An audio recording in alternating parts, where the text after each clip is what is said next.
ओम शांति 20/8/2025 की मुरली है। मुख्य रूप से बाबा ने कहा, सतयुग अमर लोक है। वहाँ आत्मा एक चोला बदल दूसरा लेती है, लेकिन मृत्यु का नाम नहीं, इसलिए उसे मृत्यु लोक नहीं कहा जाता। शिव बाबा की बेहद रचना है। ब्रह्मा की रचना इस समय सिर्फ तुम ब्राह्मण हो। त्रिमूर्ति शिव कहेंगे, त्रिमूर्ति ब्रह्मा नहीं। यह सब बहुत सूक्ष्म बातें बाप ने सुनाई है। ऐसी ऐसी बातों पर विचार कर बुद्धि के लिए स्वयं ही भोजन तैयार करना है। आगे कहा, हम ब्रह्मा की नई रचना आपस में भाई बहन है। यह अंदर समझना है, किसी को कहने की दरकार नहीं। सदा इसी खुशी में रहना है कि हमें शिव बाबा पढ़ाते हैं। खान पान के हंगामे में जास्ती नहीं जाना है। हवस अर्थात लालच छोड़ बेहद बादशाही के सुखों को याद करना है। अब सुनते हैं महावाक्यों को विस्तार से।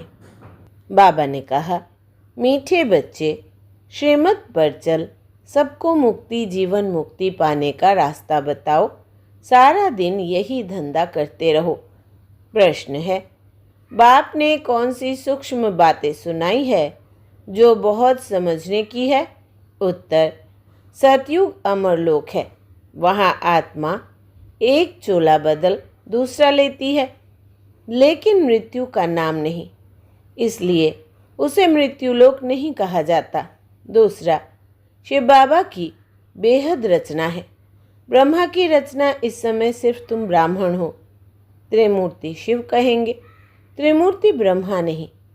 यह सब बहुत सूक्ष्म बातें बाप ने सुनाई हैं। ऐसी ऐसी बातों पर विचार कर बुद्धि के लिए स्वयं ही भोजन तैयार करना है। ओम शांति। त्रिमूर्ति शिव भगवानुवाच। अब वो लोग त्रिमूर्ति ब्रह्मा कहते हैं, बाप कहते हैं त्रिमूर्ति शिव भगवानुवाच। त्रिमूर्ति ब्रह्मा भगवानुवाच नहीं कहते। तुम त्रिमूर्ति शिव भगवानुवाच कह सकते हो। वो लोग तो शिव शंकर कह मिला देते हैं। यह तो सीधा है। त्रिमूर्ति ब्रह्मा के बदले त्रिमूर्ति शिव भगवानुवाच। मनुष्य तो कह देते, शंकर आँख खोलते हैं तो विनाश हो जाता है। यह सब बुद्धि से काम लिया जाता है। तीन का ही मुख्य पाठ है। ब्रह्मा और विष्णु का तो बड़ा पाठ है 84 जन्मों का। विष्णु का और प्रजापिता ब्रह्मा का अर्थ भी समझा है। पाठ है इन तीन का। ब्रह्मा का तो नाम गाया हुआ है, आदि देव एडम। प्रजापिता का मंदिर भी है। यह है विष्णु का अथवा कृष्ण का अंतिम 84वां जन्म, जिसका नाम ब्रह्मा रखा है। सिद्ध तो करना ही है ब्रह्मा और विष्णु। अब ब्रह्मा को तो एडप्टेड कहेंगे। यह दोनों बच्चे हैं शिव के। वास्तव में बच्चा एक है। हिसाब करेंगे तो ब्रह्मा है शिव का बच्चा, बाप और दादा। विष्णु का नाम ही नहीं आता। प्रजापिता ब्रह्मा द्वारा शिव बाबा स्थापना कर रहे हैं, विष्णु द्वारा स्थापना नहीं कराते। शिव के भी बच्चे हैं, ब्रह्मा के भी बच्चे हैं। विष्णु के बच्चे नहीं कह सकते। ना लक्ष्मी नारायण को ही बहुत बच्चे हो सकते हैं। यह है बुद्धि के लिए भोजन। आप ही भोजन बनाना चाहिए। सबसे जास्ती पाठ कहेंगे विष्णु का। 84 जन्मों का विराट रूप भी विष्णु का दिखाते हैं, ना कि ब्रह्मा का।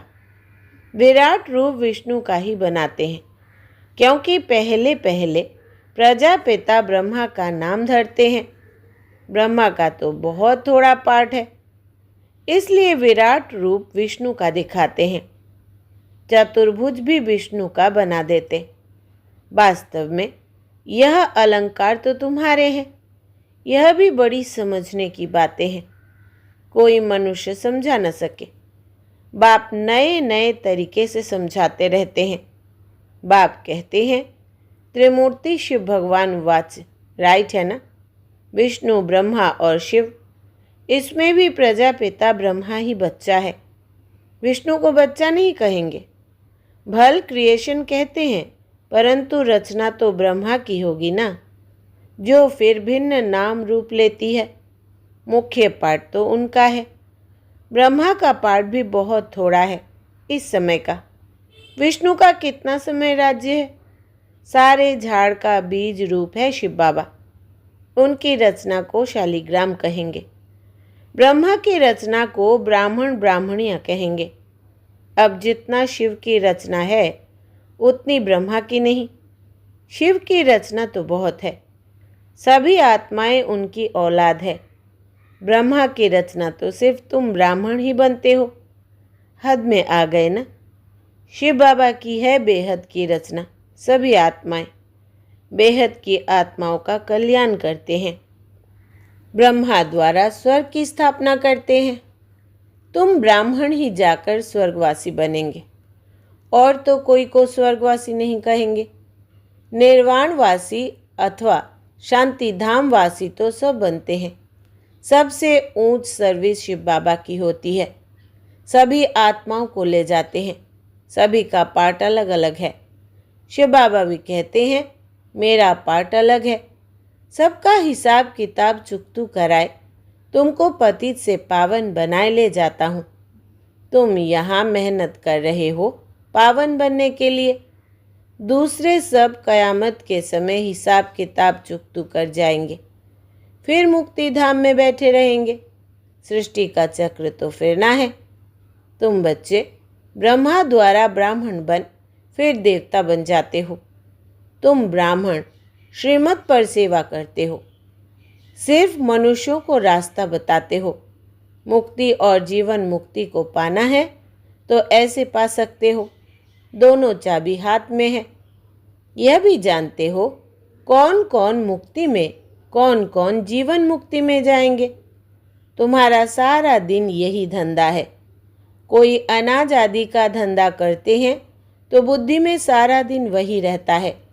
तुम्हारा धंधा है रचना के आदि मध्य अंत को जानना और किसको मुक्ति जीवन मुक्ति का रास्ता बताना। जो इस धर्म के होंगे वो निकल आएंगे। ऐसे बहुत धर्म के हैं जो बदल नहीं सकते। जैसे इंग्लो क्रिश्चियन काले होते हैं, रूप तो नहीं बदलता है, सिर्फ ऐसे बदल देंगे। ऐसे नहीं कि फीचर्स बदल जाते हैं, सिर्फ धर्म को मान लेते हैं। कोई बौद्ध धर्म को मानते हैं क्योंकि देवी देवता धर्म तो प्राय लोप है ना। एक भी ऐसा नहीं जो कहे हम आदि सनातन देवी देवता धर्म के हैं। देवताओं के चित्र काम में आते हैं। आत्मा तो अविनाशी है, वो कभी मरती नहीं। एक शरीर छोड़ फिर दूसरा लेकर पाठ बजाती है। उनको मृत्युलोक नहीं कहा जाता, वो है ही अमरलोक। चोला सिर्फ बदलती है। यह बातें बड़ी सूक्ष्म समझने की है। मुट्टा अर्थात थोक नहीं है। जैसे शादी होती है तो किनको रेजगारी किनको मुट्टा देते हैं। कोई सब दिखाकर देते हैं, कोई बंद पेटी ही देते हैं। किस्म किस्म के होते हैं। तुमको तो वर्षा मिलता है मुट्टा, क्योंकि तुम सब ब्राइड्स हो। बाप है ब्राइड्स ग्रूम। तुम बच्चों को श्रृंगार कर विश्व की बादशाही मुट्ठे में देते हैं। विश्व का मालिक तुम बनते हो। मुख्य बात है याद की। ज्ञान तो बहुत सहज है। भल है तो सिर्फ अल्फ को याद करना, परंतु विचार किया जाता है याद ही झट खिसक जाती है। बहुत करके कहते हैं बाबा याद भूल जाती है। तुम किसको भी समझाओ तो हमेशा याद अक्षर बोलो।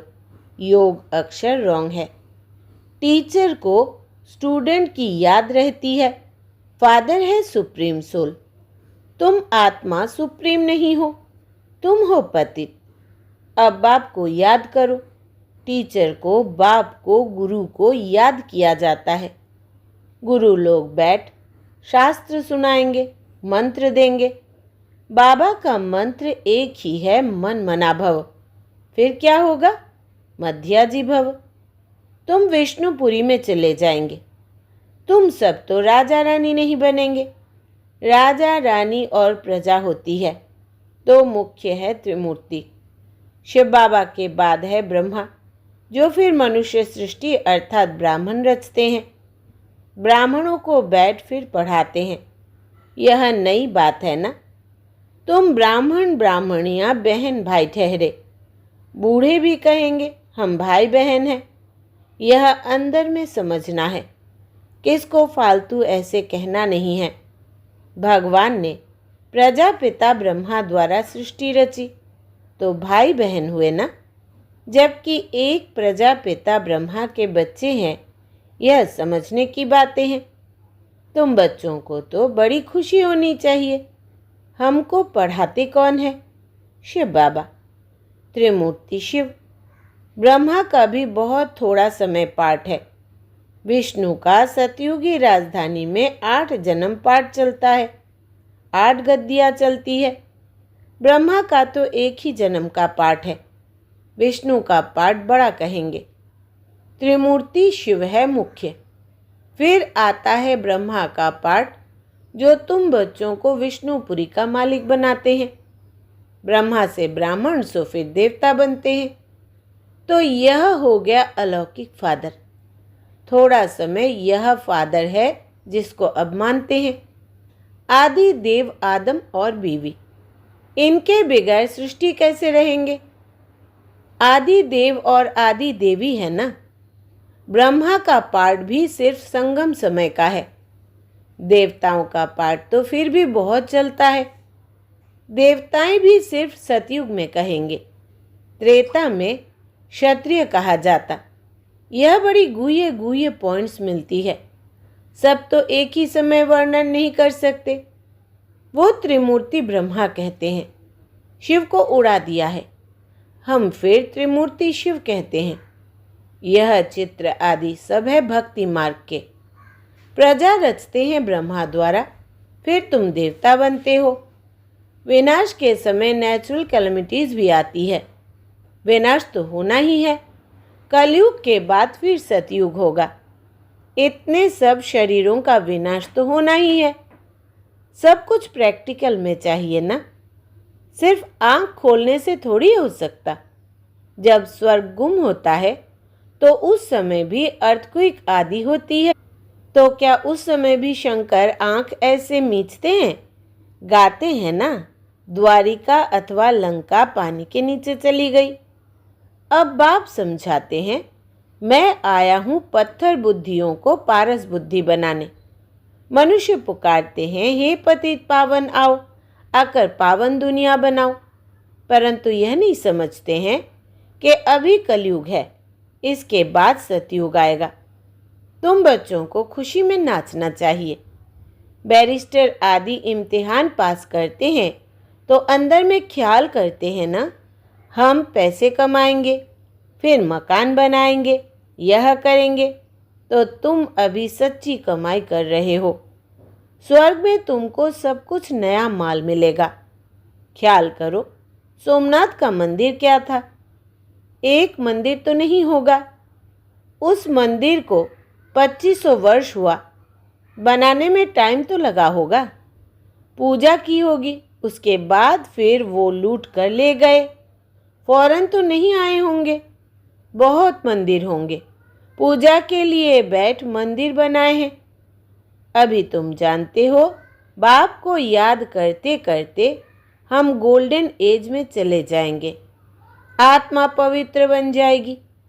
मेहनत करनी पड़ती है। मेहनत बगैर काम नहीं चलेगा। गाया भी जाता है सेकंड में जीवन मुक्ति, परंतु ऐसे थोड़ी मिल जाती है। यह समझा जाता है। बच्चे बनेंगे तो मिलेगी ज़रूर। तुम अभी मेहनत कर रहे हो मुक्ति धाम में जाने के लिए। बाप की याद में रहना पड़ता है। दिन प्रतिदिन बाप तुम बच्चों को रिफाइन बुद्धि बनाते हैं। बाप कहते हैं, तुमको बहुत बहुत गुह्य बातें सुनाता हूँ। आगे थोड़ी ये सुनाया था कि आत्मा भी बिंदी है, परमात्मा भी बिंदी है। कहेंगे पहले क्यों नहीं यह बताया? ड्रामा में नहीं था। पहले ही तुमको यह सुनाए तो तुम समझ न सको। धीरे धीरे समझाते रहते हैं। यह है रावण राज्य। रावण राज्य में सब देह अभिमानी बन जाते हैं। सतयुग में होते हैं आत्माभिमानी, अपने को आत्मा जानते हैं। हमारा शरीर बड़ा हुआ है, अब यह छोड़कर फिर छोटा लेना है। आत्मा का शरीर पहले छोटा होता है, फिर बड़ा होता है। यहाँ तो कोई की कितनी आयु, कोई की कितनी। कोई की अकाल मृत्यु हो जाती है, कोई कोई की 125 वर्ष की भी आयु होती है। तो बाप समझाते हैं, तुमको खुशी बहुत होनी चाहिए बाप से वर्षा लेने की। गंधर्व विवाह किया, यह कोई खुशी की बात नहीं, यह तो कमजोरी है। कुमारी अगर कहे हम पवित्र रहना चाहते हैं तो कोई मार थोड़ी सकते हैं। ज्ञान कम है तो डरते हैं। छोटी कुमारी को भी अगर कोई मारे, खून आदि निकले तो पुलिस में रिपोर्ट करे तो उसकी भी सज़ा मिल सकती है। जानवर को भी अगर कोई मारते हैं तो उन पर केस होता है, दंड पड़ता है। तुम बच्चों को भी मार नहीं सकते, कुमार को भी मार नहीं सकते। वो तो अपना कमा सकते हैं, शरीर निर्वाह कर सकते हैं। पेट कोई जास्ती नहीं खाता है। एक मनुष्य का पेट 4-5 रुपया, एक मनुष्यों का पेट 400-500 रुपया। पैसा बहुत है तो हवस हो जाती है। गरीबों को पैसे ही नहीं तो हवस भी नहीं। वो सूखी रोटी में ही खुश होते हैं। बच्चों को जास्ती खान पान के हंगामे में भी नहीं जाना चाहिए। खाने का शौक नहीं रहना चाहिए। तुम जानते हो वहाँ हमें क्या नहीं मिलेगा? बेहद की बादशाही, बेहद का सुख मिलता है। वहाँ कोई बीमारी आदि होती नहीं। हेल्थ, वेल्थ, हैप्पीनेस सब रहता है। बुढ़ापा भी वहाँ बहुत अच्छा रहता, खुशी रहती है। कोई प्रकार की तकलीफ नहीं रहती है। प्रजा भी ऐसी बनती है। परंतु ऐसे भी नहीं, अच्छा प्रजा तो प्रजा ही सही। फिर तो ऐसे होंगे जैसे यहाँ के भील। सूर्यवंशी लक्ष्मी नारायण बनना है तो फिर इतना पुरुषार्थ करना चाहिए। अच्छा, मीठे मीठे सिकिलदे बच्चों प्रति माता पिता बाप दादा का याद प्यार और गुड मॉर्निंग। रूहानी बाप की रूहानी बच्चों को नमस्ते। हम रूहानी बच्चों की रूहानी माता पिता बाप दादा को याद प्यार, गुड मॉर्निंग और नमस्ते बाबा नमस्ते। धारणा के लिए मुख्य सार। पहला, हम ब्रह्मा की नई रचना आपस में भाई बहन है। यह अंदर समझना है, किसी को कहने की दरकार नहीं। सदा इसी खुशी में रहना है कि हमें शिव बाबा पढ़ाते हैं। दूसरा, खान पान के हंगामे में जास्ती नहीं जाना है। हवस अर्थात लालच छोड़ बेहद बादशाही के सुखों को याद करना है। वरदान है, अनेक प्रकार की प्रवृत्ति से निवृत्ति होने वाले नष्टो मोहा स्मृति स्वरूप भव। विस्तार है, स्व की प्रवृत्ति, दैवी परिवार की प्रवृत्ति, सेवा की प्रवृत्ति, हद के प्राप्तियों की प्रवृत्ति, इन सभी से नष्टो मोहा अर्थात न्यारा बनने के लिए बाप दादा के स्नेह रूप को सामने रख स्मृति स्वरूप बनो। स्मृति स्वरूप बनने से नष्टो मोहा स्वतः बन जाएंगे। प्रवृत्ति से निवृत्त होना अर्थात मैंपन को समाप्त कर नष्टो मोहा बनना। ऐसे नष्टो मोहा बनने वाले बच्चे बहुत काल के पुरुषार्थ से बहुत काल के प्रारब्ध की प्राप्ति के अधिकारी बनेंगे। स्लोगन है, कमल फूल समान न्यारे रहो तो प्रभु का प्यार मिलता रहेगा। कमल फूल समान न्यारे रहो तो प्रभु का प्यार मिलता रहेगा। अव्यक्त इशारे, सहज योगी बनना है तो परमात्मा प्यार के अनुभवी बनो। जो नंबर 1 परवाने हैं उनको स्वयं का अर्थात इस देह भान का दिन रात का, भूख और प्यास का, अपने सुख के साधनों का, आराम का, किसी भी बात का आधार नहीं। वे सब प्रकार की देह की स्मृति से खोए हुए अर्थात निरंतर क्षमा के लव में लवलीन रहते हैं। जैसे क्षमा ज्योति स्वरूप है, लाइट माइट रूप है, वैसे क्षमा के समान स्वयं भी लाइट माइट रूप बन जाते हैं। अच्छा, ओम शांति।